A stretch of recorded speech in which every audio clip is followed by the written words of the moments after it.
One quick minute. I'm not sure if you guys all know tonight, but you're in the presence of royalty. We got a special guest to sing that song. The one, the only, Matt fucking Shack.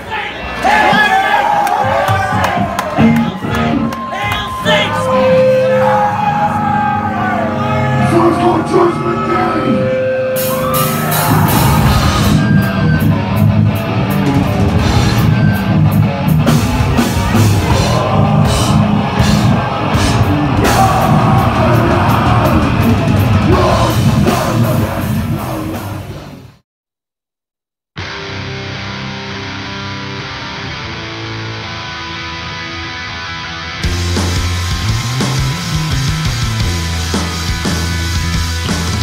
Welcome to My Name is Nobody, a podcast that celebrates the unsung heroes of the Cleveland music scene and beyond.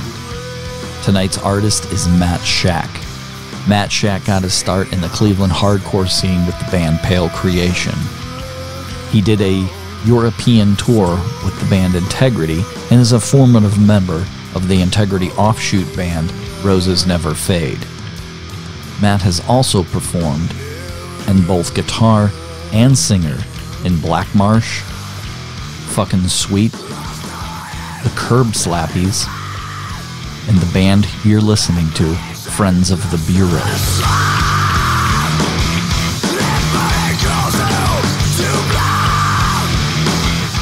In his tenure, Matt has also amassed one of the largest guitar collections I have ever seen. These are his stories and the guitars that help create them.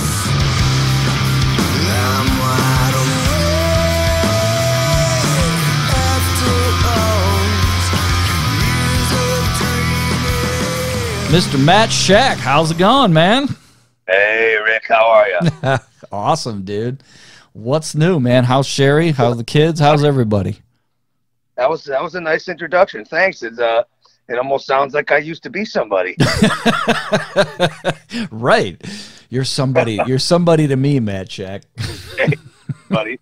I'm doing good. Everybody's doing good, you know, getting through this ridiculousness. So, Matt Shack, let's go down your resume a little bit. I kind of touched base on some of the stuff that you did in the intro, but I'll let you elaborate.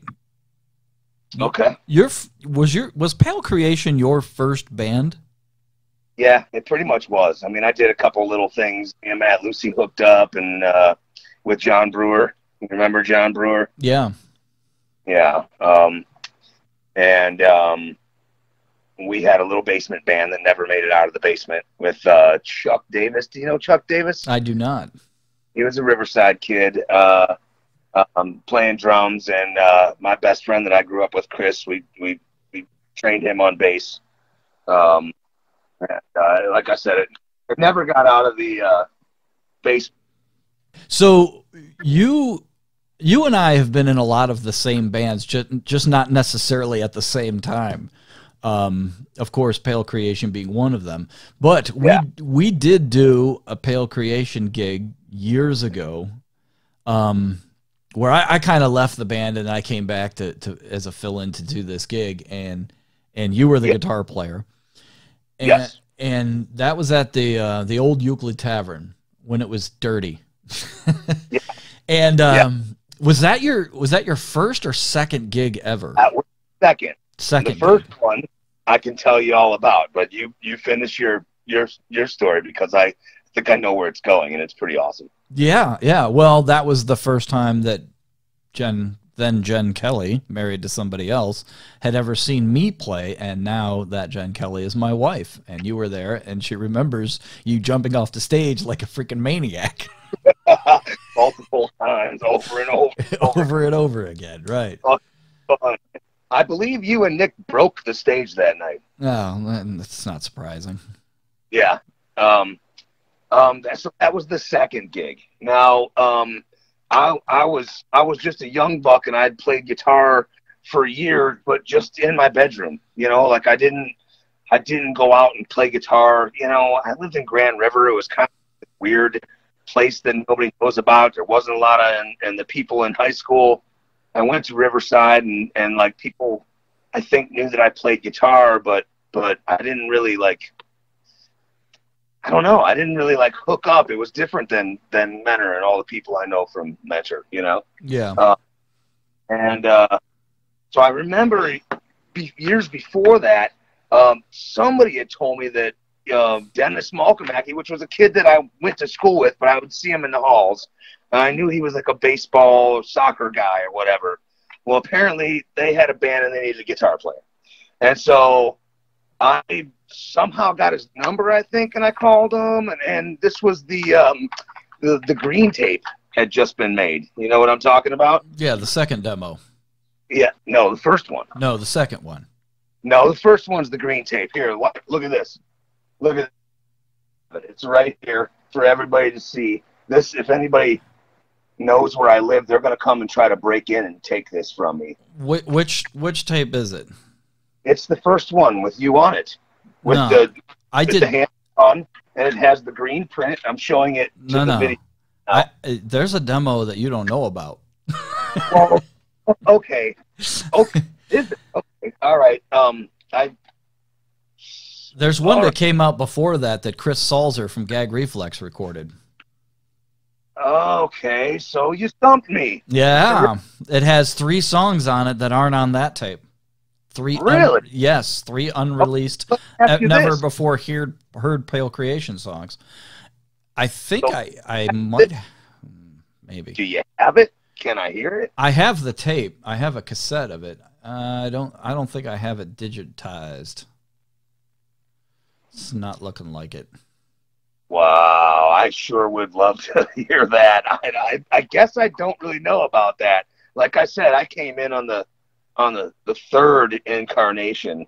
So anyways, I called this Dennis guy before I knew him, and I said, I hear you guys need a guitar player. I was finally like coming out of my shell. I want to play guitar, and you know, I was at home playing like Kiss and Def Leppard and riffs and stuff. I didn't, you know, and so he tells me, yeah, well, you can go buy the tape at Record Den. You know, buy your tape to try to, you know, try out for the band. Okay, so this might be long and drawn out. I apologize for that, but it's funny shit. So so I go to Record Den and I buy the tape, and I'm like, wow, these guys are in a record store. All right, now I'm already a little shy. Like, oh, okay. So then I listened to the tape, and dude, it was so beyond me because I was raised on like radio rock. You know, my dad loved Journey and The Who, and my sister listened to Fleetwood Mac, and my brother listened to Iron Maiden and Judas Priest, and I listened to Kiss and Def Leppard, and I remember listening to that green tape and like, did he just record a drum solo and then people like made riffs around it or something? That's pretty much how every song came together. What's going on? Like, what is even going on? It took me months to even understand what the hell was happening. But I became a huge fan of it, and in fact, when I was 20 years old, me and a kid from Grand River, one of my best buddies, little brothers, played drums, and we took off and moved to Tampa, Florida. Like, we're going to the death metal capital of the world at the time. And I brought that tape, and we played it, and we turned as many people as we could onto that tape, and I loved it, but I had no idea how to play the stuff, you know? Neither did Steve Yanchar. That's why he played guitar and I played lead bass. There was no guitar solos on that record. It was just bass solos. Anyways, I still have a sealed copy of that cassette, never opened. Of the first? Oh no, the green one. Mm-hmm. Wow, never opened. Never opened. Brand spanking new. I had to open mine because I literally have gone through, like most people do with Master of Puppets, I've gone through 4 or 5 of those things and just worn them out. Because to this day, I love it. Wow. I love it. I used to beg the band once I was in it. You're like, come on, we got to play stuff from that first tape. And they're like, well, you can't. Can you play it? And I'm like, no. And they're like, how are we supposed to play it? I'm like, I'll fucking fake it. I'll turn down and jump around. I'll jump off the stage at the Euclid Tavern like 50 times, you know? So yeah, it was a couple of years later before I actually joined, what happened was, me and Matt Lucy had hooked up, started playing music. Well, then the Pale Creation Black tape. Yes, that's my favorite. With Kurt, yeah, it's good. It's way more rock, you know. Yeah, with Kurt Vagel, right? Kurt Vagel. Mm-hmm. Well, Matt Lucy not only did the pre-production demos on it, but ended up playing bass in the studio on it. And me and Matt Lucy were trying to make a band that, like I said, never materialized. But so one thing led to another, and Dennis was off in California going to drum school, you know. Mm-hmm. And we would sit around and like, man, wouldn't it be great? Dennis came back and we could just do this and like do Pale Creation 2.0 and like this point be like super group, you know. And so then it eventually happened. And then as soon as that happened, it was like, whoa, well, we need a bass player. Call Rick. And you're like, oh, man. I don't play metal anymore. Yeah, like, by that time, I was so done with it, man. I did it for how many years straight, like the whole metal hardcore thing. I'm like, I just want to learn how to play this thing, you know? Like, so you finally got in the band. Yes. And you recorded Twilight Haunt. Twilight Haunt, yes. And that was, after... when we first got in it, we were just trying to play shows, and I was begging to play those original songs, which you helped write. And so that's when we played those shows. The first show I ever played was the Fantasy nightclub, the cleanup spot for Popson's band, not 216, the other one, State of Conviction. Oh, yeah. And we begged you to come play bass, and you were like, you were like, oh, but then like once we got on, I'll never forget this. Once we got on stage, and you were like, oh, I know the story. Gary, my brother Gary and Dwid. Yes, yeah, but that's good times. What I remember most is that this whole time you're like, I'm not joining this band. I'll play the gig for you, but I'm not joining this band. It's a trap, man. It's a trap. Yeah. So once we get on stage and we get everything lined up and ready to go, all of a sudden the fire hits you. And I remember you looked over at me and said, Matt Shack, just stay the fuck out of my way. And I'm thinking, what, dude? You're like, here. And you start jumping around and just pushing me off to the side. And I'm like, all right, then. Okay. I thought you were filling in, man. And yeah, the night went down from there, and Gary and Dwid and that famous video that I have somewhere. God, I gotta send you the clip if I can find it, of you finally just yanking the mic away from them and throwing it across the stage because they were just trying to make a mess of our set, So you're like, this is bullshit, and you take the microphone. I'm the first time I've ever been on stage. I'm just like giddy, all smile, like this is fucking awesome, dude. People are jumping around and going crazy. And mayhem going on, and yeah, more.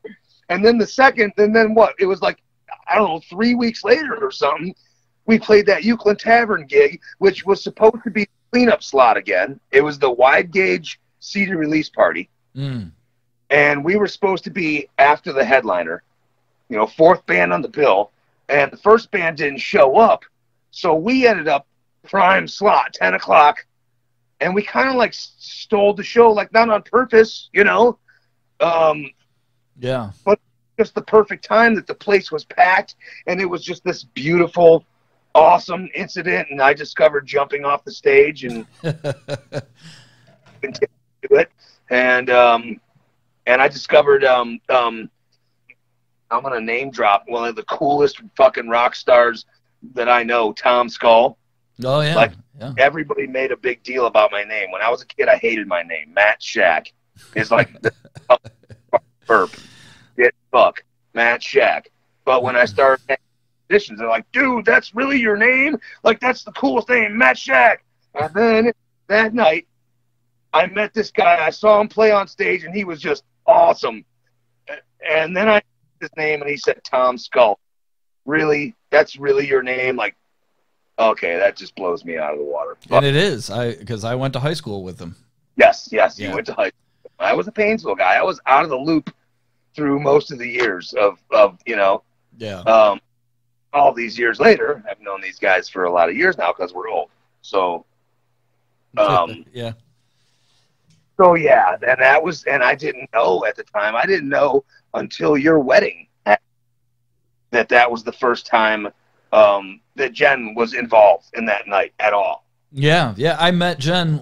She worked at the record store in the local mall, like an NRM, and I go in there and buy records that I really didn't want because she was cute and I like to look at her. But we became friends. You know what I mean? Yeah, yeah, we were friends. And I always was like, you got to come and see my band play. When you playing? I don't know. We're not booking any gigs. Dennis is afraid to leave his house. You know, like 5 years of like, we have this awesome band, but we never gig. You know, I guess got sick of it, you know. So finally we had a gig. I was like, please, Jen, you got to come out and see my band, you know, thinking, yeah. So I finally coerced her to come out and see me play. And now she still hates to come out and see me play. Coming to my gig this weekend? No, I'm gonna stay home and watch movies on Netflix and cuddle with small dogs. All right. Do I have to? Right. I've seen you before. All right, cool. Although it's been long enough now, I suppose if I had a gig, Sherry probably wouldn't miss it. But yeah, it started to get there. Like she's like, yeah, okay, I'm gonna go out with my friends. Yeah. So, all right. So you did Twilight Haunt on Pale Creation, and then what?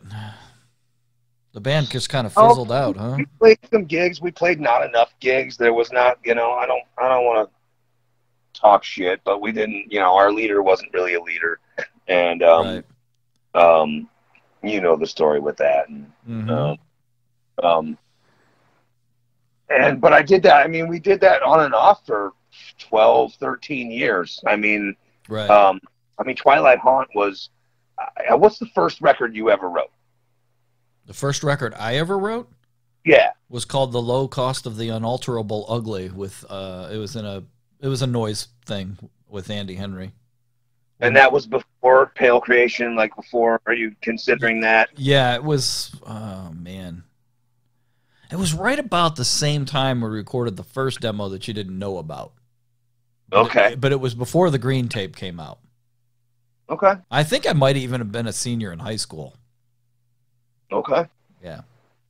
So Twilight, you know, your first record, like everything that I've ever wanted to play, everything that I've ever wanted to do, like it was just super important. Still, like closest to my heart, you know. Sure. Like, I absolutely adore that. I love that record. And it's funny that like the first record I ever made, that was Twilight Haunt.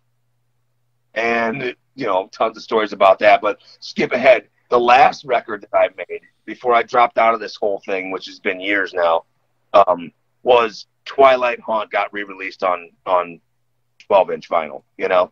Oh, yeah. Yeah. And so, like, it became full circle. I did a whole bunch of cool stuff in between. And so, like, Twilight Haunt, and we tried to play shows. We got hooked up with a label from Connecticut. That A43 or whatever? No, it was before that. It was Dave Duncan. It was called East Coast Empire Records. Oh, yeah. I know that. Yeah. And we got a deal there. I mean, I don't know a deal. I didn't know anything. I know that our leader didn't know anything either. So like, but we went to Connecticut and played this rip roaring show where we headlined, and it was awesome. And we rented this van so that we could ride in style. And we came out, and there was like gang signs spray painted all over the fucking van. And we're like, oh no, what are we gonna do? We gotta pay for this, you know, van now. And everybody was showing their knife scars and stuff. You know, it was a trip. But Connecticut, by the way, stops beer liquor beer and liquor sales at 8 p.m. It's like before the show started. Like Pennsylvania. Yeah. I remember we played the show, and the band that put us up was a band called Fear Tomorrow. Craig Mack, and he put us up, and we're like, dude, we're a bunch of like drunken stoner losers, you know. And he's like, well, I'm straight edge, but I know some people. So we drove all this way, and when we got there, we had beer and weed and stuff, you know. But like, you know, we went through that. Dennis was in the band, so the beer was gone. So we played the show, and then me and the guitar player and I think his girlfriend here tomorrow drove to New York to buy beer after the show from Connecticut so that we could all have beer. And then we woke up in the morning, and Craig Mack had to go to work, and it was, you know, he was living at his dad's house with his dad's new wife. And we woke up, dude, and it was the biggest, awesomest spread of breakfast. Like, it was this long table, and it was full of everything. I mean, it was a plate piled with sausage links, and another plate piled with sausage patties, and another plate piled with bacon. And I mean, it was like going to a banquet or something. You know what I mean? Like a buffet. And I mean, she just loved having us there, and we ate like kings, and then drove all the way home back to our loser jobs, and nobody knows us. Right. It was 6 months before we ever played again. You know, all I wanted to do was just play shows. I was young and dumb, and I didn't care about quality. I wanted to get out and play shows and party, you know? Yeah, right. And our fearless leader, had a little bit of a vision and didn't want to, you know, just be, you know, some kind of dumb party band. So anyways, we did that for a couple of years. East Coast Empire Records, these guys made friends with our leader online, and so he turned them on to Dave Duncan, and Dave Duncan signed them. They were a band out of Akron, I believe, called Chimera. Chimera, yeah. And so they got on East Coast Empire Records, and we did like one weekend with them where we did like Friday night in Cincinnati. That was the first time I had Skyline Chili. We went to the original, the first Skyline Chili after the show. That was cool. And then the next night in Louisville. And Louisville was cool. Like, dude, there was all these vintage guitar shops, and I'm like, I just want to like sit here and play stuff. And they're like, dude, you got $20,000? I'm like, no, then you can't touch this guitar. You know? Right. But I sure can look at it, you know. Yeah. And you know, hence my stupid guitar collection. Yeah, you know. Oh, we're gonna get into that in a minute. So. Yeah. So the Pale Creation thing kind of fizzles out like it always did, you know. Yeah. And then you went in. Did you go from there right into like the Roses Never Fade thing, or how did that come about? I mean, there's way more to the Pale Creation that we could touch on another time. But anyways, that kind of fizzled out. Like we were like finally starting to get somewhere, and like Chimera all of a sudden was playing like the New Jersey Death Metal Festival to 20 people, and I'm like, wait a minute, why aren't we on these shows? You know, the labels, you know, right? And we quickly got the reputation that we're fucking lazy bums. Like, dude, I'm not lazy. You know, I don't want to go to work every day. I want to go fucking play metal festival. But you know, our fearless leader was, can't quit our jobs, we can't, which was, you know, I guess looking ahead. But anyways, so we were like finally starting to get somewhere, and this band from Germany is like, dude, want to put a split out? We're on this European label, and you just send us the songs. And our fearless drummer, you know, good old Denny, he's like, yeah, I don't want to do this anymore, man. I'm gonna start a jazz band. What? Dude, we're like starting to move here. We've been like walking in quicksand for like 4 years, dude. We're finally got something going on. You want to start a jazz band? You know? That's so Denver, Carlos, you know? Yeah, you know what I'm talking about. I You do. know. I do. And, I love you, Dennis. I love you. But come on. So we ended up recording in Nick's basement with this kid. Eric Baum was his name. And I don't know what band he was from. He was going away to college or something. But he was a kid, and we used Dwid's Rollin'. It used money from his label to buy a Roland V kit so he could record drums anywhere, you know? Yeah. And we used that and put this song split that were 4 great songs. I mean, they were fantastic songs. One of them, Matt Lucy wrote complete. He did the drums, he did everything. And it's still, to this day, one of my favorite songs to play. Even Dennis is like, this song is so fucking good because, of course, later on, it all came back together and Dennis had to play those songs. But the opportunity came up to this, the Closure record, Integrity Closure. And Brandon and Brett had gotten signed on to write songs for this record. And they were way more like Danzig than Integrity. Mm-hmm. And I understood a little bit better because I came from more of a rock background, you know? Yeah. I heard these songs, I'm like, oh, these are awesome, you know? Yeah. And then there was an opportunity to go on tour, but nobody had anybody. And I think it was even the fearless leader that like, hey, dude, there's an opportunity. So I started rehearsing on bass. And Blaze was playing guitar. I can't remember who else was in it, but it was going to be a pretty raging band, you know? And then 9/11 happened. And the tour was already booked. And everybody was like kind of freaked out. And, you know, me, I didn't give 2 shits. I was like, I don't care if the whole fucking world burns. I'm going on tour. I got a free here, go play shows every night. I'm going, you know? Right.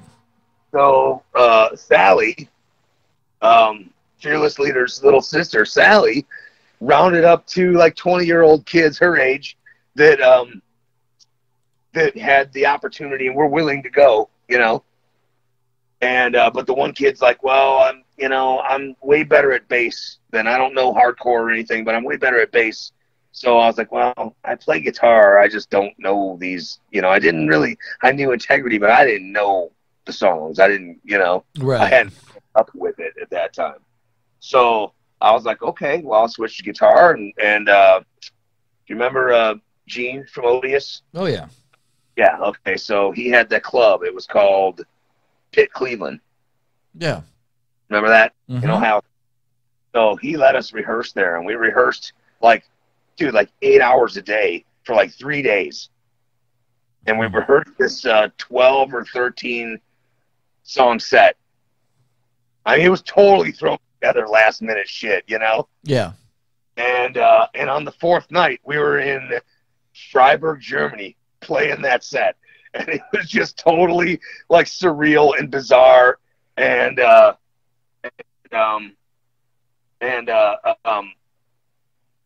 it was just crazy, you know, and it was a hack. I mean, integrity with 1 guitar is a hack anyways. Yeah. Integrity with the 1 guitar player being me, it was a little rough, you know. I'm way more of a lobster than a precision guy, you know. But it was an amazing time. And I think that was the first night there. And these guys come to see the show, and they came backstage, and it was the band that Pale Creation did the split with. It was a band called Repugnant. Oh, yeah. And then, you know, I was getting nervous. It's almost time to go on, so I pull out my guitar, which was the Red Explorer. You know, that was my first Gibson I ever had, and that was on the Pale Creation website. Picture of me playing that. And the drummer of that band that we did the split with, Repugnant, was like this German kid. He's like, oh, is that the famous Matt Shack Pale Creation Explorer? Is that the Gibson Explorer? And I'm like, yeah. I said, do you think maybe that I could like touch it? And I'm like, yeah. I mean, here, okay. Like, I didn't. How do you even know Pale Creation? And he grabbed the guitar and started playing a song that I wrote off of Twilight Haunt. Wow. And I literally was like looking around, like, dude, is this really happening? Is Ashton Kutcher gonna jump out of the bushes? Exactly. Like, let's go, dude. The Twins set this up, you know. Right. And so it really was like a real surreal, like all through that tour, there were people that knew Pale Creation. Dude, we can't even raise a fart at home. Right. Then you go outside of Cleveland because, you know, the band that I was in, nobody would dare travel outside of Cleveland to play a show. You know what I mean? Yeah, absolutely. And people loved us. And I'm like, and the band was totally gone by now. And I remember coming back from Europe like, dude, you guys are idiots. Like, we're fucking famous, dude. You know what I mean? We are across the water on the other side of the fucking planet, you know? Right. What are you guys doing? Dennis, dude, come on. And so we'd get it back up and going again. And then Dennis would flake out and started Fusion Band this time. And we'd play 5 shows in a year. And so that's how the integrity thing came. It was I remember, and it wasn't that I was like stuck up. Like I still felt like, well, I have my own band, but I didn't know the integrity songs enough to feel like I could actually write a new one, you know? Right. Like I knew my limits. You know what I mean? Yeah, I do. I totally understand. I mean, you're in a position like a fill-in type position. You're like, look, I can learn these songs and mimic what's on this record, but I don't have. Yeah, you don't have the the history with the band to get like the soul down. I guess. Exactly. Right. And so I didn't want to shit on it. And I didn't want to fail, so I just didn't try. You know. Right. And I remember we came back, the Integrity Tour came back, and there was like a homecoming show in Cleveland. And I didn't want to play it because I thought, well, I just got back from Europe where my band's popular too. Right. So I want to do my band, And so I remember I was still at the show, and there was a song, 18 Wheels Are Rolling. Mm-hmm. Every night. I mean, that song is really boring to play. It's a fucking fantastic song, but every night I would beg Dwid, like, if there's any song that we can cut out, can we just please cut that song out tonight? And we had a short set. Some of the crowds wanted more, Mm-hmm. Times we played songs over again. And so it was that song that Gene was playing. Gene and John Capri were playing the homecoming show. And Gene handed me his Explorer and said, here, you want to play this song? And I'm like, sure, okay. Like, I get up there and I'm like, all right, what song are we doing? And they're like, 18 Wheels Are Rolling. I'm like, fuck, really? But it was awesome. It was at Peabody's, and there was like people out in the street. Like the doors were open. It was the new Peabody's or whatever. Yeah. And way beyond capacity. And it was like, it was really a cool time, and I didn't have to do the whole gig. I just kind of like got to guest star and got announced as I got on stage, so it was kind of cool, Right. And then that led to when I was in Europe, there was a friend and a fan of Dwid's named Thorsten, who had his own band he called it Wegus. And I said, Wegus, what does that mean? Wegus. He was a German kid. Mm-hmm. And he actually got off work to roadie for us and hang out with us for like 2 weeks. And he's like, like the place in America, Las Vegas. I'm like, Las Vegas? He's like, fuck you, Matt Shack, And And so when I got home, but he spelled it. I think I remember that band. He spelled it with 2 V's, right? Nobody knows this, and I feel like a dick for like, because I've never called anybody on it, but I was the one that made that up. Oh, really? One that made that up because when I got back home, my buddy had a little 4-track that I actually have tucked away in the thing now. That original kid that we made play bass with, John Brewer and me and Matt Lucy. He had a 4-track, tape 4-track. And I remember recording a song for Thorsten's band, Weegus. And I remember when I sent it, I used 2 V's to make a W. Yeah. Like a joke, because that was our joke, you know? Right. And it was... And he rolled with it. It's a thing, you know? Yeah. So, like, now I see bands, you know, that have that in their title, and I'm like, oh, right on. That's a pretty good joke, you know? What am I going to say? You know what I mean? Like, there's no way I could prove it except for I have the old files that I would send it. I'd put 2 V's, you know, to make a W. Snicker as I sent it, because I knew Thorsten would be like, oh, fuck you, Matt Shack, you know? And somehow it became a thing that's like, you know, a big thing now. And I'm like, hey, and you know, of course, nobody gives me credit or anything, but I don't stand up and scream for it, you know? Yeah, right. So listen, on this show right now, I just set the record straight. I started the double V's. Double V's. Double V's. Weegus. Right. I ended up doing quite a few songs for Weegus, you know, over the years. And it was from making the song for Thorsten and touring with Dwid and getting to know Dwid, because I knew Dwid from afar, but when we toured together, it was me and Dwid and 2 like 20-year-old kids. I think we were like 30 then. Yeah. And Sally scammed her way on as merch girl, which was fine. She's like my, you know, sister from another sister, whatever, you know. Mm-hmm. So somewhere, I think it was the Italian Alps. I think we were going through Italy, and we came up with an idea of doing like some kind of something, you know, the 3 of us, some kind of like acoustic noise. Oh, you know what? We had bought acoustic guitar in Hamburg. Me and Dwight split, bought an acoustic guitar, so that one of the brothers, those younger dudes, were the Nerd Brothers.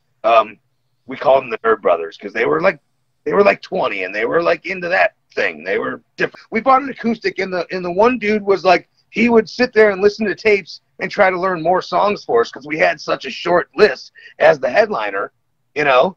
Right. So he would learn songs, and we would practice them at sound check and be like, okay, this is going to fly. Let's play it tonight. Or, yeah, no, I am shitting all over this. You know, let's not play it tonight. Maybe we'll play it tomorrow night. So on one of those long drives, I was messing around on the acoustic, and everybody kind of liked what it was. And so me and Dwight and Thorsten kind of like started talking about this idea of like doing some kind of like acoustic thing, you know, and that's kind of where Roses Never Fade started from. Yeah. Okay. It was just bullshitting, you know. You've been on tour. There's many hours driving in cramped seats. Yeah. I don't know. Did you guys have a big tour bus or anything? No. No. Right?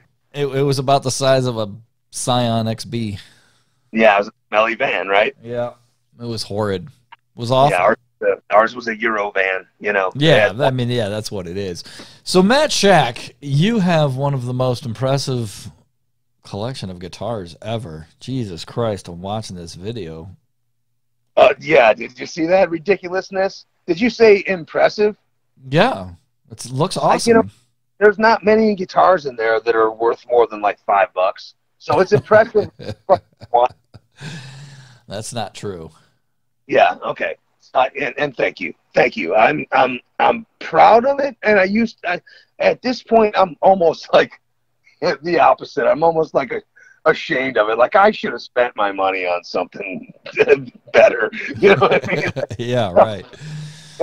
And I'm a big giant fan of upgrading a $150 guitar, where you will like save your money and buy like this beautiful, awesome, expensive guitar. No, I don't save shit. When I could, okay, well, you could afford it maybe a little bit better than I can. But I'm like, why would I buy a $1,000 guitar when I could buy $1,000 guitars? Right. You know what I do? I just put them on credit cards and then work overtime for a couple of weeks and pay them off. You know? So, you know, I'm just looking at this. I'm going to show this video of your basement. And good Lord, this is freaking intense. It's absolutely ridiculous, isn't it? Like again, where I used to be proud of it. Now I'm like, oh, this is stupid. It's awesome, man. It's great. You obviously like Les Paul shaped guitars. Yes. That's for sure. And there's a big fat hollow body in here on this stand, but I can't tell what it is. Is that a Washburn? It is. And you have seen this guitar before. I was wondering if you would notice that. It's this big, awesome, beautiful guitar. There was a scratch and dent. I think that there was like a cracked neck that they fixed that might be starting to fail now. Yeah. I don't know if anybody can see. Can't really see it, but I don't know if you can see it. I'm trying to. It's got this crack, but it still works. And the strings on it are like, I don't know. I think it's the same things from 8 years ago or whatever when you saw it. I'm surprised at the amount of semi-hollow and hollow body guitars that you own. You've got a couple of guitars that look like 335 copies. I see an Epiphone Dot.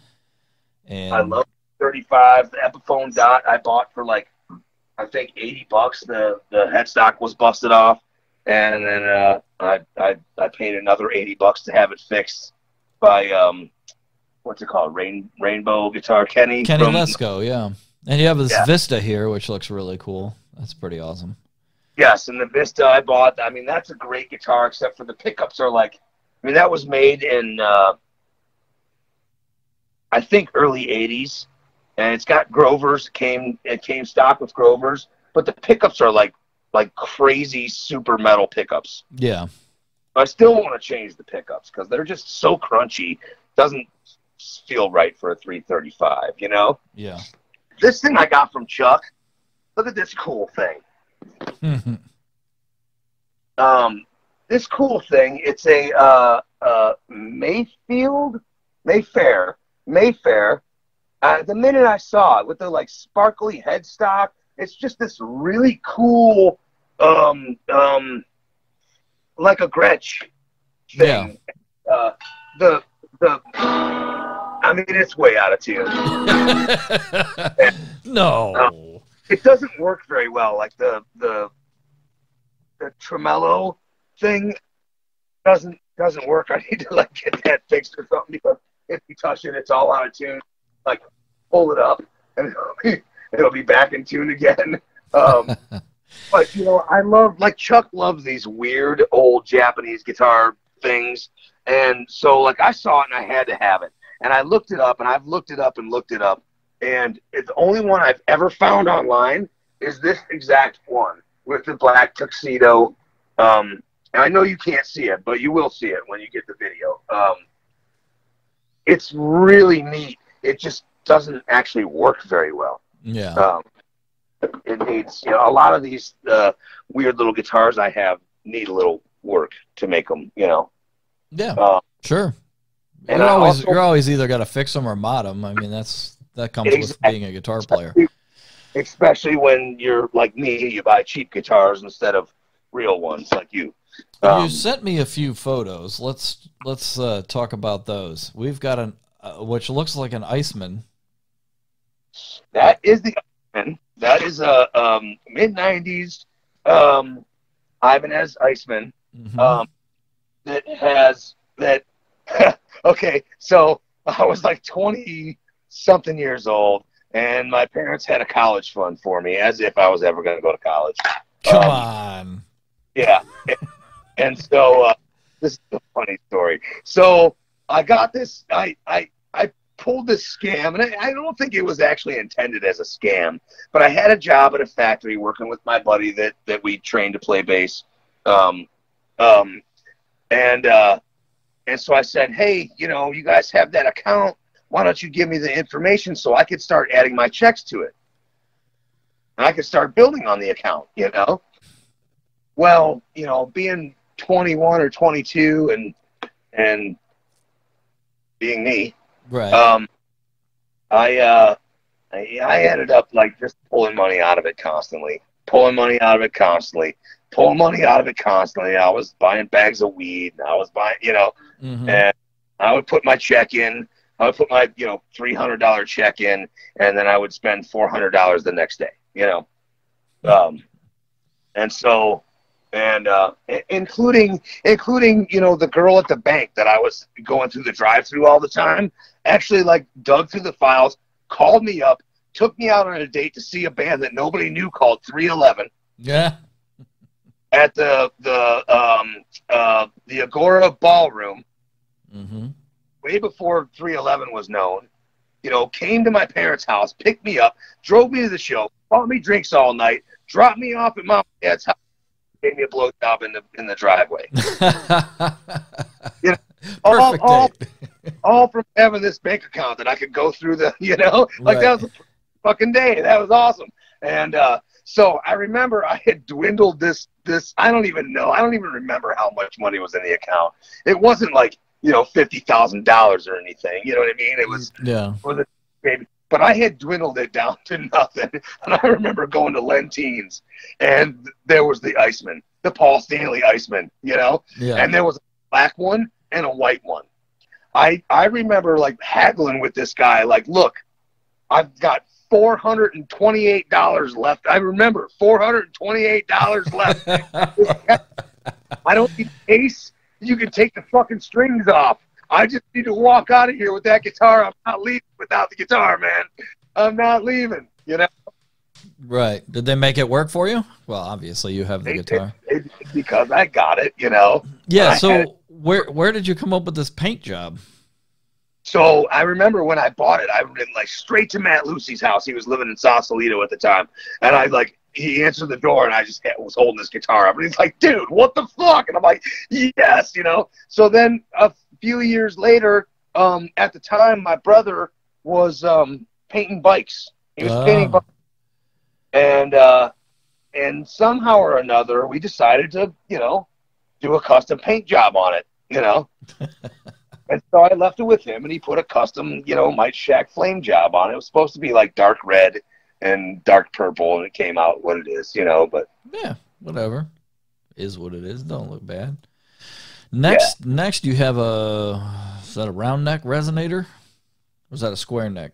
It's a square neck. Okay, that's a dobro. I love that thing, and I'm such a hillbilly that I still like sit it on my lap and play it like a regular, you know. Mm-hmm.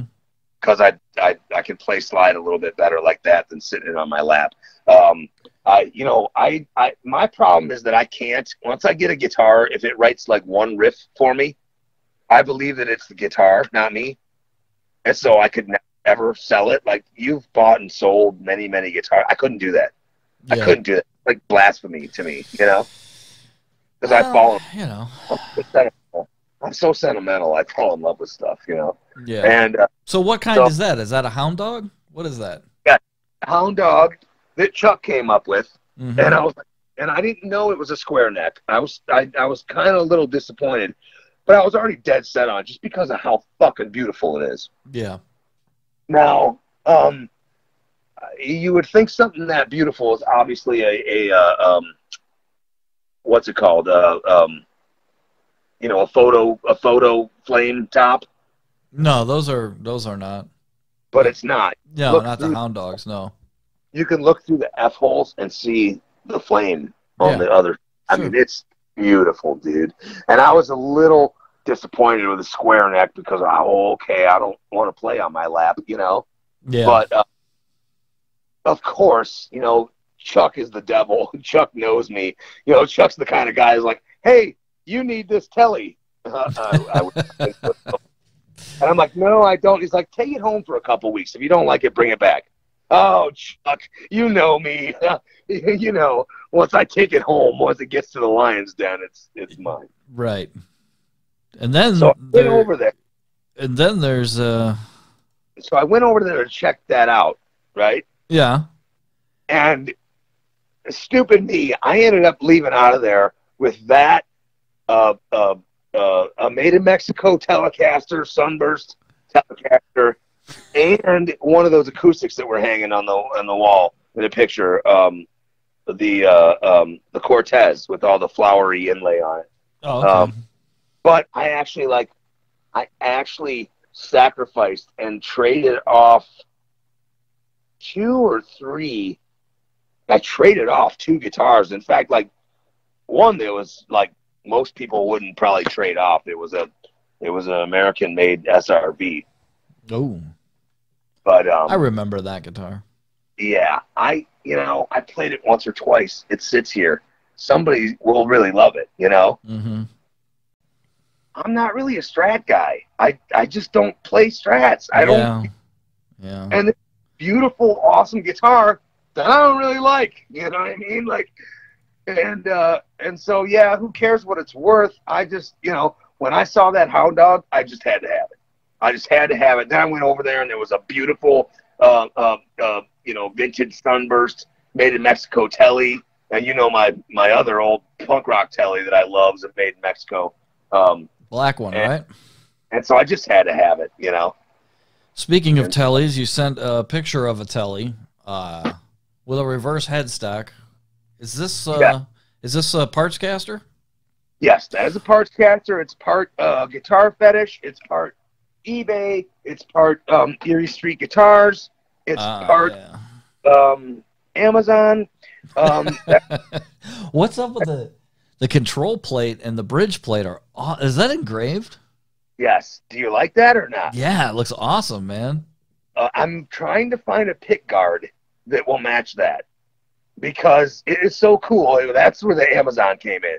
I saw it on Amazon, and it actually came with pickups and everything, but I just used the pickups that were in it because if you remember, that's the guitar that you and I and Tony X around I brought, and it sounds pretty good for being I think I got, dude, I can't have more than $400 in that thing, Right. I love that metal, man. And is that like pearl on the top of the knobs? Yeah. And then it almost looks like the saddles were made out of diamond plate or something. It's the same kind of that paisley kind of thing. They're etched too. Yeah. It's super cool. And like I didn't even care about what pickups it came with. I'll use the same pickups, Yeah. So then I took off. Remember, it had a mirror pickguard. Yeah.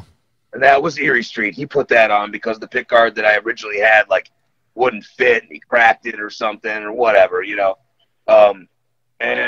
So I got this pickguard thinking it might match better with the thing, but now that I have it on, I'm like, well, no. I almost want to take the mirror pickguard and etch it, but there's no way I could do that kind of detail on it. So you have to find some sort of template that's similar to that, and then find somebody that has a laser engraver.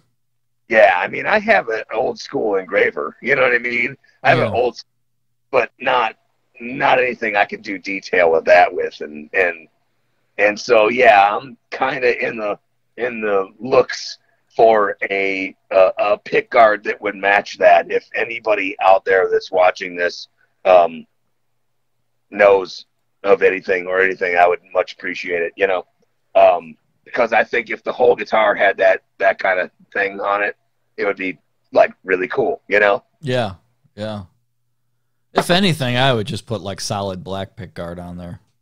You know what I mean? But I'm a fan of sunburst finish with black pick guards. I love that look, which is what with the sunburst telly, the Made in Mexico that I got from Chuck. Yeah, I immediately put a black pick guard on it. Yeah, I love that look. My B bender is that. I have a couple of basses that have that. It's awesome, man. You, Go ahead. I wanted to ask you. We were talking about how you offload stuff, and I'm too sentimental. I was watching when I was trying to figure out clips, some of the FOB stuff. Yeah. God damn, was that a great band? Yeah. Like, what a dude, what a shame. But yeah. you had that red bass, you know, put your cock here or whatever. Place crotch here. Yeah. Mm-hmm. Place crotch here. Did you get rid of that? I did. Dummy, do you miss getting rid of it? Are you? Not one bit. Really? Yeah. Why? You had that thing for so many years, dude. Yeah, I know. But I mean, there was literally flat spots on the fretboard. I mean, it needed a fret job. The paint was shit. Like, it's just old. You know what I mean? Like, it's not sentimental, man. No, but you know what though? If it had passive pickups in it, it would be a much different story. But you have, you know, with the active electronics in it, you know, dude, come on! But you could have switched that out because yeah. But I mean, it's not just it's the chipboard inside. Like, they start to get old, and it just right now I'm kind of going through it with my fretless bass. The fretless bass that I have is the exact same bass as that red one, same year and everything. Okay, same body size. I remember I watched that thing, and it was, you know, right. It's just the only difference is my fretless bass is the 5-string version, so different color, obviously. And I'm kind of going through the same thing with it. It has those active electronics in it, and they're just dull. Like, the pickups are dead. Like, they don't last it's not like back in the 70s when everything was hand wound, or the 60s or whatever, and everything was hand wound. A set of pickups would last you 50 years. You know what I mean? Like, yeah. And then you add chipboards into it, they just die. You know what I mean? They just become lifeless and dull and boring, you know, and there's nothing you could do about it. So, I mean, that bass, like, honestly, I could have put the money into it. You know, $300 for a fret job, or, you know, another $300 for new pickups or whatever. And then, you know, you're getting to the point where you're putting more money into it than it's worth, you know. And I'm just like, this guitar's ugly anyways. I hated the color of it, you know. Like, I'm not a fan of red guitars at all. Like, yeah, I mean, it wasn't until I was watching videos and I'm like, dude, where's that bass? Did he get rid of that bass? Like, that thing was just awesome. It was old and beat up and rode hard, and, you know. Yeah. Not only did I get rid of it, I don't regret selling it. I regret selling it as cheaply as I did. You know? Okay. And I want to say I got like $450 for it. You know. What did you pay for it? Oh, good Lord. I don't even remember. I bought it used, and it was under $1,000. I remember. But that was a million years ago, you know. I remember. I mean, there's been very few guitars that I actually got rid of, and I regret almost all of them. Like, I mean, guitars from when I was a kid that I gave away because the neck was a little warped, and I didn't know that I would learn, that I would get to know people that could fix that stuff, you know? Right, yeah. And like, there was a Court Explorer that was a vintage Sunburst that my parents actually bought me for Christmas. Like, they would never buy me a guitar, you know? Mm-hmm. But it was like, you know, when E chord was in tune, the G chord was way out. It was, you know, and so I remember giving it away to a buddy. It was like, it's junk, you know, I'll take it. And I seriously, for 20 years now, have looked on Facebook to find or looked on eBay to find another one. And have never fucking found one yet. There's a couple of guitars that I regret getting rid of, selling, and kind of half-ass kind of looking to get another one. I had that custom Firebird. The natural finish Firebird. Yeah, that was weird. That was like zebra wood. Zebra wood, yeah, is what it was called. Which, I mean, it's not my. I would rather just have the vintage Sunburst or whatever, you know. Like, but I love Firebirds, man, and I have no use for one, and which is why I don't own one. Like, yeah. I literally have zero use. So it'd be me spending $2,000 on a guitar that would sit in a case in that room. Occasionally, I'd pull it out and look at it and go, "That's pretty," and then I'd put it back away. Like I have no use for guitars anymore, really. I mean, I haven't played guitar in a long time, other than to make these stupid videos. But I regret that, and I'm missing my SG lately. That SG Classic that I had. Really? Oh my God, I've yet to find like the P90s. I don't know if it's all Gibson P90s or if that was something special in that guitar, but the P90s in that guitar sounded amazing. You know, I haven't been able to replicate it in any pickups ever, you know, and then it had the 60s neck on it, which felt awesome. It was a two-piece mahogany body, like a standard bound neck and everything. The only difference was it had P90s and it had dots instead of blocks, you know. Okay. Other than that, it was an SG standard. And you know, my wife hated it. She called it the Batman guitar, but man, it just was comfortable. It was light. That was like the standard, the red, right? Yeah, cherry. Mm-hmm. Yeah, I'm pretty sure I remember. For some reason, I'm having a hard time picturing it, but I know that you had one. The Les Paul that you had. Mm-hmm. I was curious about this. What was that? What year? What do you know about that Les Paul that you had? That was a 2006. It was a Les Paul Standard, but it was like it's called the Les Paul Standard Faded, which means it didn't have a high gloss on the body. It was like a matte finish on the body. And it was in 06. It was 2006, yeah. Okay.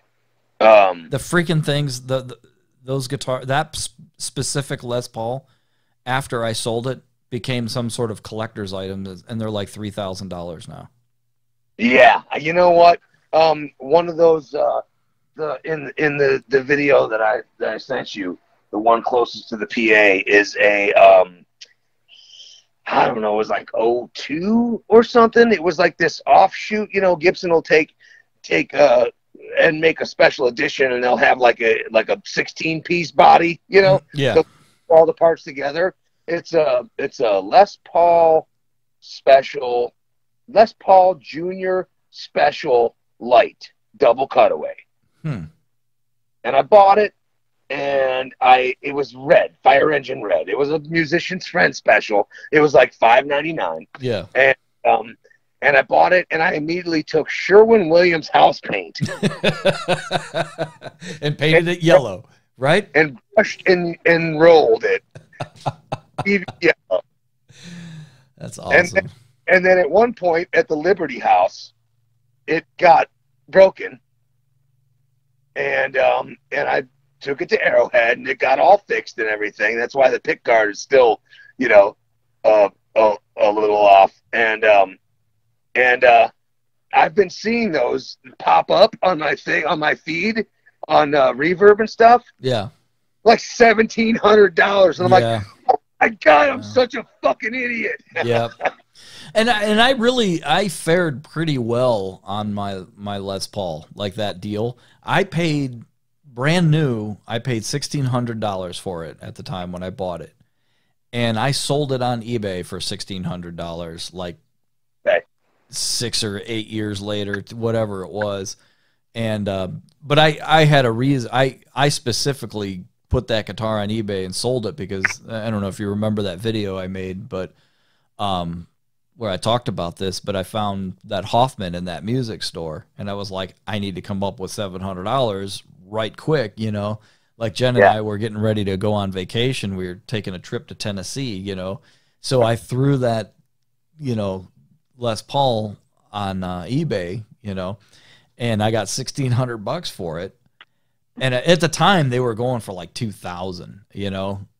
Okay. They'd already become a collector's, or starting to become a collector's item. Well, let me ask you this: why didn't you like it? I didn't mind it. I just wasn't you. I mean, I was playing in Church of the Lazy Bastards. You know what I mean? So it's like, I don't need a Les Paul. Like, I'm not really using it for anything. Plus, I had a million other guitars. But it was a great guitar. But that Hoffman, I mean, like, I had to have that thing. You know what I mean? Like, remember, we jammed in his basement once, and you had that guitar, Les Paul. Yes. Okay. and we went down to play, and I ended up like sitting behind the drums. Yeah. And I was just like on fire, and you're like, holy shit, Matt Shack's our new drummer, you know? And I'm like, I don't know, I don't really play like this, but whatever, the kit, whatever. But I also, you know, strapped on that Les Paul, and I was never really a fan of Les Pauls. Like Bill has that Les Paul Custom. Yeah.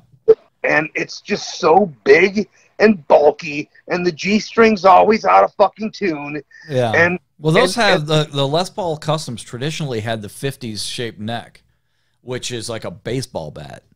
Mm-hmm. And like any Les Paul that I had experienced was just big and bulky, and I'm like, I never liked them. And I remember strapping on yours and just being like, wow, this thing feels really good. Like this is super sweet. And you, I think you like took a picture of me playing it, and it was a picture that's in my computer or something, and every once in a while it'll pop up, like, you know, the random screensaver. Yeah. And I'm like, God damn, is that guitar pretty? You know? Yeah. And so it was a great guitar. I mean, I just wasn't using it, and I would rather have a vintage Hoffman acoustic than that, you know. Like I traded a $1,600 guitar and got like a priceless acoustic guitar that you'll never see another one again, you know. Like exactly. And that was, you know, my mindset was, if I ever want another Les Paul, I'll buy another Les Paul, you know what I mean? But then, so expensive, dude. They're so yeah. Well, like I said, when I bought mine, it was brand new, $1,600. You know what I mean? Like, for a standard. Now they're $3,000. It's like you guys are ridiculous. No wonder you're filing bankruptcy. You know, like you're stupid. Yeah.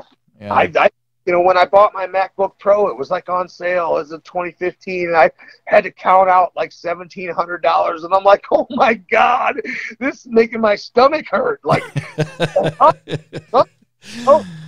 I just paid off a $2,800 bass, you know. Ouch, dude. I don't have that kind of money. I mean, I don't want to sound like a fucking total loser, but like I you know, I could buy a $200 guitar and upgrade the shit out of it and make it a $900 guitar, and it's still not having to pay $2,400 for a name. It's, you know. So speaking of Gibsons, now I'm looking at this photo of the SG, the white one. Yes. And I was just telling you how I'm kind of missing an SG, and I would love to get another one someday. And I was thinking, if I do, I want a white one. Yeah. And now I'm looking at this white one, and this thing is just freaking beautiful, man. Though, can I tell you the story about it? Yeah. Okay, so I'm good. I'll leave later. Thank you. Yeah. Sorry. Years ago, I mentioned John Brewer earlier, right? Mm-hmm. And so he was jamming with these guys, and I had these songs that weren't Pale Creation songs. They were, you know, the Matt Shack Band songs, or dare I say, Cut It Out, Punching Bitches. Remember that? Oh, yeah, yeah. Okay, it was a joke, and everybody just loved that title, and I'm like, dude, no, it's not cool. We can't. You know, instead, let's call it the Matt Shack Band as MSB, Matt Shack Band. Everybody was like, no, I'm never talking to you again. And so, anyways, I had these songs, and my, you know, hardcore band wouldn't obviously want to actually. They played on all the fucking recordings, you know. Dennis and Matt, I'm like, just come over here. I'll buy you guys beer. Just play.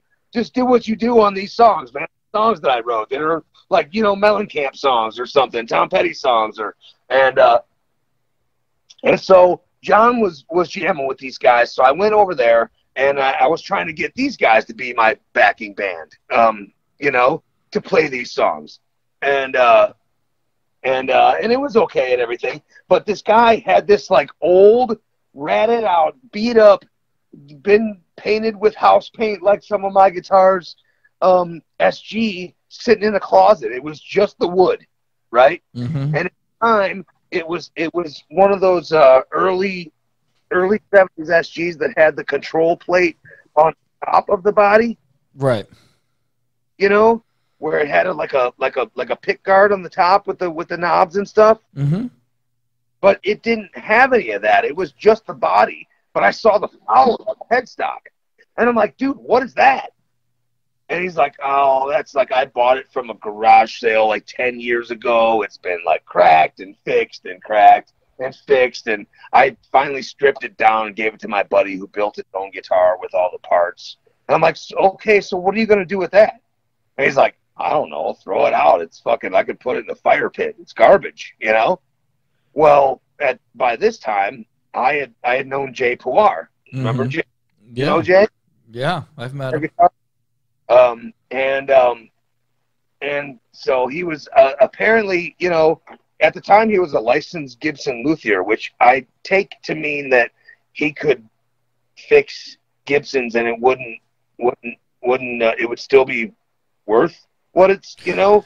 Yeah, well, if he's because we had like a few of those when I worked at the music store back in the 90s where we were, I don't know if it was licensed, but you're certified or whatever from the bigger names, Fender and Gibsons, to do repair work. So what it is he could like do repair work under warranty or do things without messing up the guitar's warranty and stuff like that. Like if you bought a Gibson online and something went wrong with it and you can get it fixed under warranty, you could take it to Puar, he could fix it, and Gibson covers it.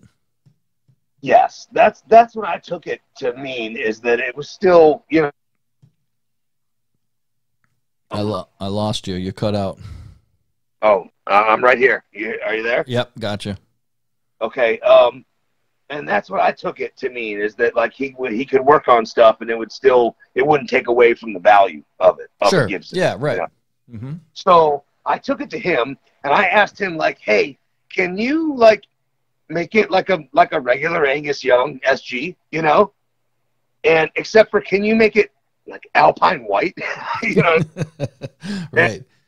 And so he took it, and so the guy gave it to me for free. Mm-hmm. And when he gave it to me, I'm like, all right, now, if you're just giving this to me, you're not going to be all pissed off because I know a guy that is a guitar builder. You're not going to be all pissed off when I bring it back and it's beautiful and like want money for it, right? And he's like, no, man, his name is George. I don't remember his last name. He was a cool guy. He was older than me, but and so that's what happened with the guitar. And I think that I spent like $750 on that guitar. It's a 1971 Gibson Kalamazoo SG. Mm. And it's like, there's no way I could ever afford to buy that guitar. You know, or no way I would ever put that much money, you know, into a guitar. And so it's kind of my museum piece. It's the one guitar, like I know you had said before on a post that you believe that guitars belong in their case. Mm-hmm. You know that there's the other school of us, you know, that like, I want to see all my toys. I want to see them, you know? Yeah, yeah. I don't want to look at a bunch of cases. And but that one, I pulled out and hung on the wall for tonight. I didn't. It stays in the case, you know. Right. But also it's kind of wacky. Like it doesn't have that Gibson angle. He was really worried. He was really worried that it was so thin and so like feeble. Jay Puar, mm-hmm. That he actually I'm trying to do something here. I deleted that video. I sent it to my other phone. It still says storage full. I was trying to re-video. Oh, got you. Whatever. So anyways, he like filled in the top pocket with mahogany and cut a back pocket like regular SGs. Mm-hmm. Put the different pick guard on. It had this big, like crazy, weird bat pick guard that I should have saved, but Jay kept it. He probably has better use for it. It was weird. It was like the pick guard on the yellow SG that's in the picture, except for it had this like crazy little thing that went back along the bridge. I don't know. It was crazy. And so he made it like a regular standard SG for me. Got the block inlays and painted it alpine white and redid the binding on it. And it's just amazing, you know. And I got Gibson pickups in it and Gibson electronics, and but it doesn't have that violin Gibson angle. It's like a Fender angle. And I was really worried, so he told me that he cut out where the front pickup is, the neck pickup. He cut that part out and filled it with rock hard maple because he was worried about the guitar snapping because it was so thin. Yeah. You know? And so it doesn't feel like a Gibson when you play it. It's weird. It's weird, dude. You'd have to strap it on to see what I'm talking about, you know? Yeah. But it doesn't have that Les Paul SG angle, the violin angle. It's straight like a Telecaster. So it probably plays awesome. It does play awesome. It's got this little tiny neck that I feel like if I squeeze it too hard, it's gonna break.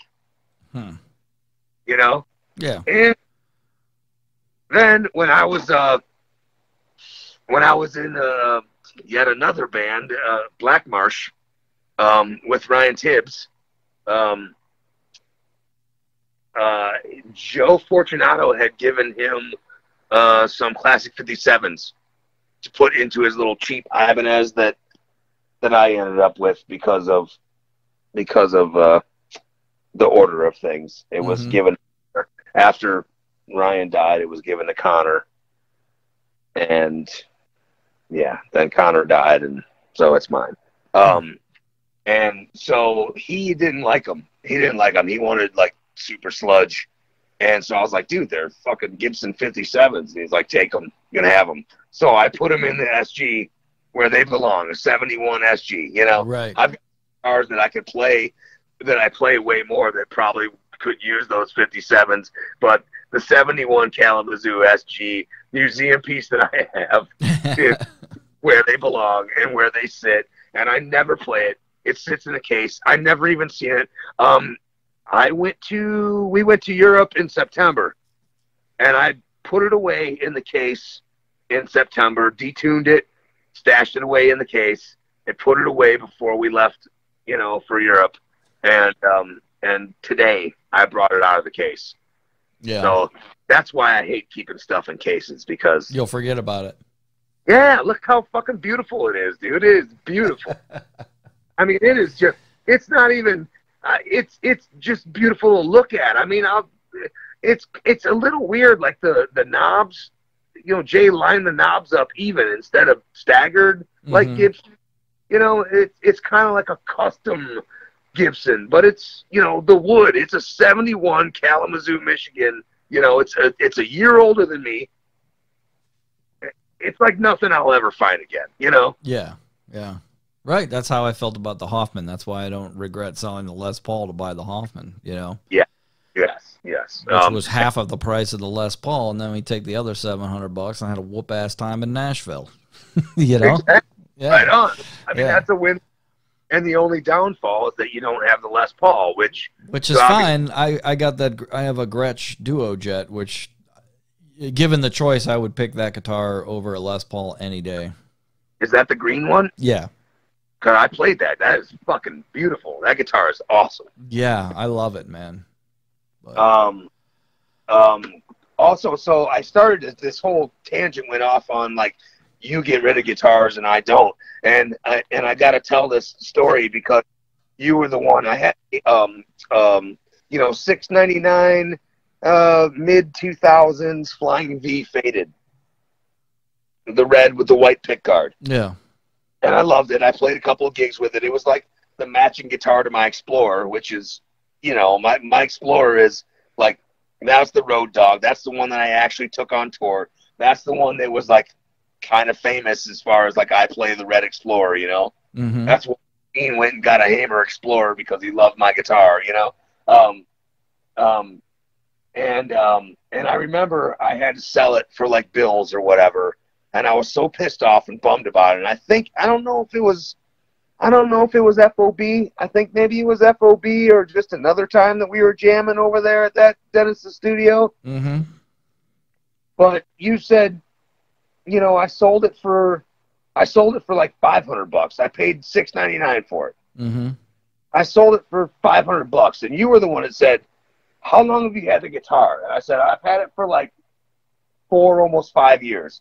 And you're like, "So basically, you rented a guitar for 5 years for $100."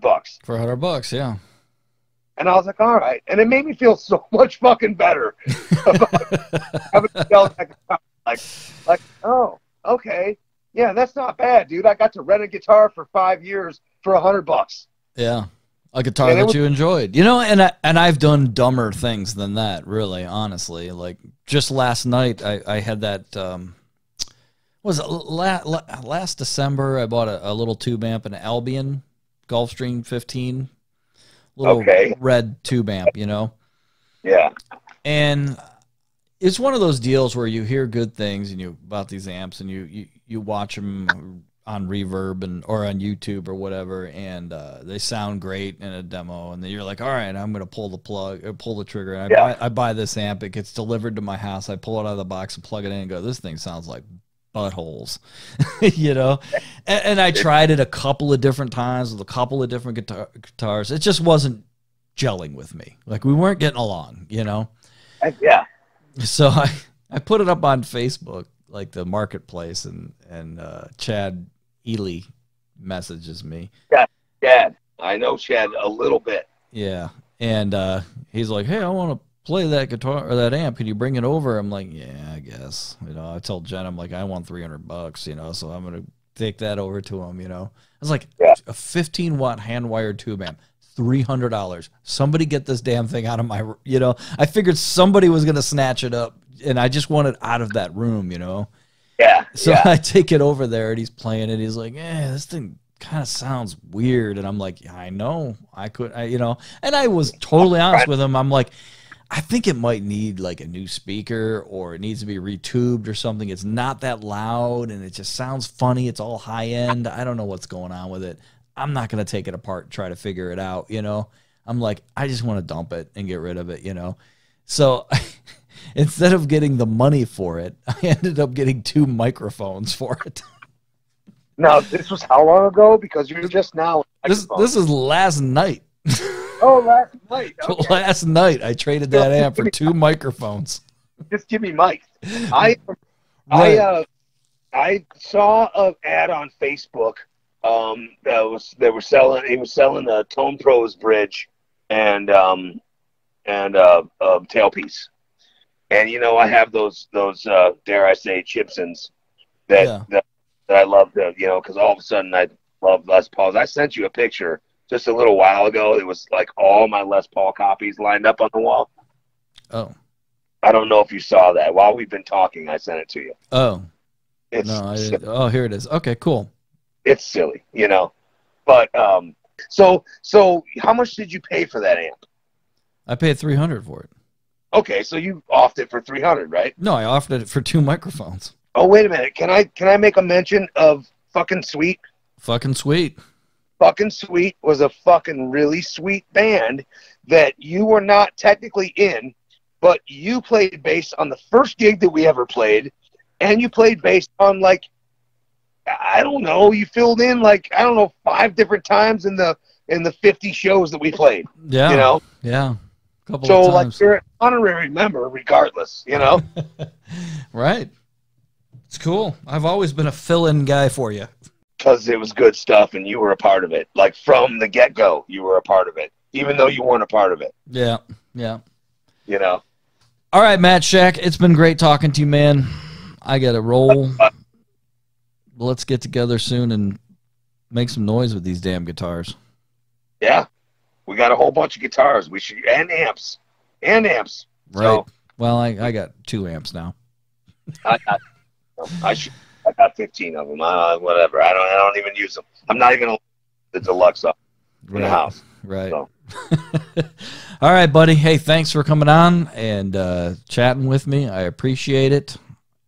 Nick, I love you. We'll talk to you soon, man. All right. All right. We're going to bring you the gospel right now. It's called John the Revelator. Give me some, Bill.